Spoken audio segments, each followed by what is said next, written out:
ശൈലജ ടീച്ചർക്കെതിരായിട്ട് വന്ന സൈബർ ആക്രമണം, അശ്ലീല ആക്രമണമാണ് യഥാർത്ഥം നടന്നത്. വടകര നിയോജക മണ്ഡലത്തിൽ ഇടതുപക്ഷ ജനാധിപത്യത്തിനുള്ള സ്ഥാനാർത്ഥി ദൂരം മുന്നിലാണെന്ന് മനസ്സിലാക്കിയിട്ട് അവസാനം വന്ന UDF സ്ഥാനാർത്ഥിയും അദ്ദേഹത്തിന്റെ കൂട്ടാളികളും ചേർന്നാണ്. രാഷ്ട്രീയം പറഞ്ഞിട്ട് യാതൊരു കാര്യമില്ല. നല്ല രാഷ്ട്രീയമുള്ള മണ്ഡലം തന്നെയാണ് വടകര. അതുകൊണ്ട് അശ്ലീലം അടിസ്ഥാനപ്പെടുത്തിയിട്ട് ഒരു വിജയം നേടാൻ സാധിക്കുമെന്നുള്ള തെറ്റായ പ്രതീക്ഷയിലാണ് അവർ ഈ വർക്ക് നടത്തിയിട്ടുള്ളത്.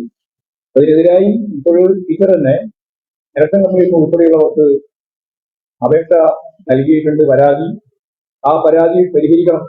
കേട്ടുകേൾവിയില്ലാത്ത രീതിയിലാണ് മോഫ് ചെയ്ത ശൈലജ ടീച്ചറുടെ ഫോട്ടോ കുടുംബ ഗ്രൂപ്പുകളിലേക്ക് തന്നെ അയച്ചു പോകും.